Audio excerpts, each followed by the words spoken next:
नमस्कार दोस्तों, बात करते हैं वोडाफोन आइडिया लिमिटेड की। 11 साढ़े 11 का एफपीओ प्राइस भी आ गया और सुप्रीम कोर्ट का फैसला भी आ चुका है। ओवरऑल जो नहीं होना था वही हो चुका है स्टॉक में, और अभी यहां से गिरावट, लोअर सर्किट ऑलमोस्ट यहां पर लग गया। बात करेंगे इस वीडियो में कि क्या रहा सुप्रीम कोर्ट का फैसला, अब क्या यहां से रणनीति बनानी चाहिए आगे आने वाले दिनों में। लास्ट वीडियो में मैंने आपको बताया था बहुत सारी डिटेल इसके बारे में। चलिए स्टार्ट करते हैं, बट उससे पहले अगर आप चैनल पर नए हो तो सब्सक्राइब कर देना।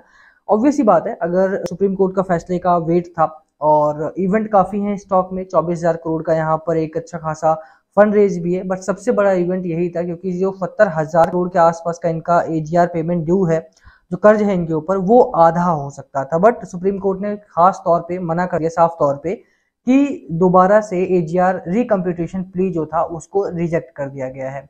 अभी प्रॉब्लम्स कंपनी के लिए बढ़ी हैं और आगे आने वाले 1 साल 2 साल भी कंपनी भारी डेट में रहने वाली है। और ना सिर्फ डेट में रहने वाली है, बल्कि कंपनी का मार्केट शेयर जिस तरह से रिड्यूस हो रहा है, जिस तरह से कम हो रहा है, वो आने वाले दिनों में हो सकता है और भी कम हो। एक और खास बात यहाँ पर यह भी है कि Vodafone idea was not the only company जिसने यहाँ पर प्ली डाला था। भारतीय एयरटेल भी यहाँ पर साथ में थी, तो उन दोनों के ही आज केस में अगर आप देखेंगे तो थोड़ा बहुत प्रॉफिट बुकिंग देखने को मिलेगा। बट क्योंकि भारतीय एयरटेल के पास इतना डेट नहीं है, इसी वजह से शायद उसमें थोड़ा बहुत आने वाले दिनों में स्टेबलाइजेशन आ जाए।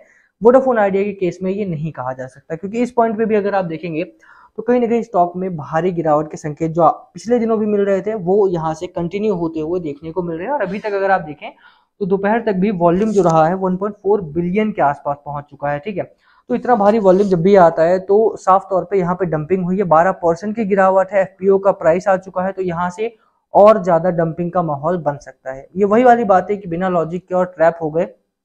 थोड़ा सा प्रॉब्लम स्टॉक में पहले से रही है, और लगातार अगर आप देखेंगे तो एफपीओ का प्राइस आया, उसके बाद तेजी से रैली हुई स्टॉक में।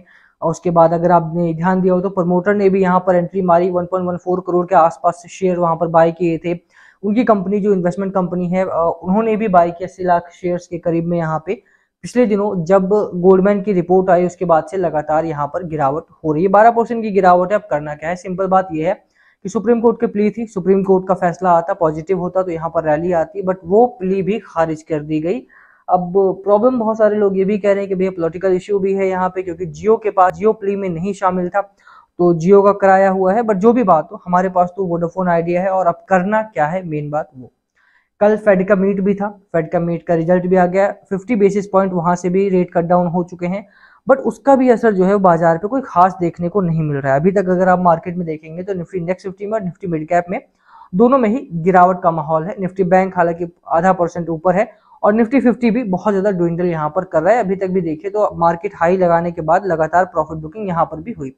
एक तो मार्केट खराब, ऊपर से खबर खराब, ऊपर से स्टॉक आपका नीचे जाता हुआ। करना क्या है, देखिए यहाँ पर मैं आपको कोई सलाह नहीं देने वाला हूँ, रीजन बीइंग कि ये स्टॉक अभी टोटली, एक तो स्टॉप लॉसेस मैंने आपको हमेशा बताया है, और जो भी चीजें रिपोर्ट्स वगैरह रही हैं ब्रोकरेज हाउसेस की, वो आपके साथ साझा की हैं। यहाँ पर आपको डिसीजन खुद लेना पड़ेगा कि क्या लॉस बुक करें, या अभी भी आपको लगता है कि यहाँ पर उम्मीद है, क्योंकि जो लॉस है वो बढ़ेगा आने वाले दिनों में।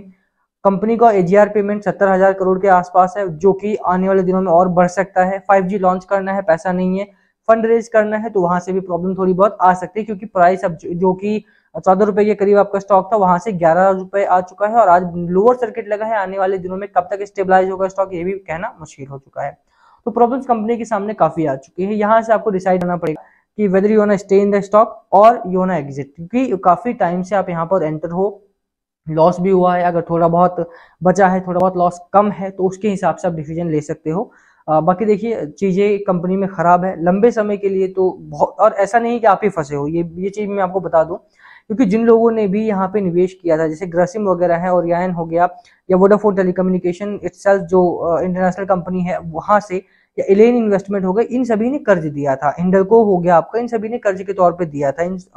बाद में आकर के इन लोगों ने, बिरला ग्रुप हो गया, बाद में आकर के इन लोगों ने अपने जो डेट था उसको इक्विटी में कन्वर्ट करवा लिया, तो उनको भी लगा कि हाँ ठीक है, हो सकता है स्टॉक में एक अच्छी रैली आए। इनका भी काफी ज्यादा लॉस यहाँ पर होने वाला है। 11 रुपए का एफपीओ प्राइस था, वो आ चुका है। लगातार यहाँ पर अगर आप देखेंगे, जिसने भी यहाँ पर डेट दिया था उसने इक्विटी में कन्वर्ट करवा लिया, थिंकिंग कि अब कंपनी में यहाँ से रैली आएगी। और केसेस के बाद तो लगा ही था कि यहाँ से अगर केस फेवर में जाएगा तो ऑब्वियस सी बात है रैली आना संभावित थी, बट वो नहीं हुआ।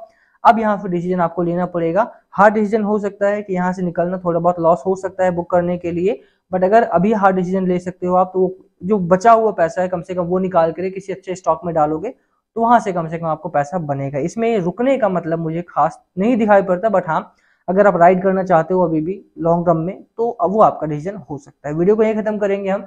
सुप्रीम कोर्ट का फैसला आप पूरा पढ़ना चाहते हो तो इकोनॉमिक टाइम्स पर जाकर के पढ़ सकते हो। क्या है आपकी स्ट्रैटेजी, क्या है आपकी राय इस स्टॉक को लेकर, क्या अभी भी आप राइड करने वाले हो या फिर एग्जिट करोगे, नीचे कमेंट करके शेयर करना हमारे साथ भी। वीडियो को यही खत्म करेंगे, पसंद आए तो लाइक करना, चैनल पर नए हो सब्सक्राइब किए बिना मत जाना। Thank you.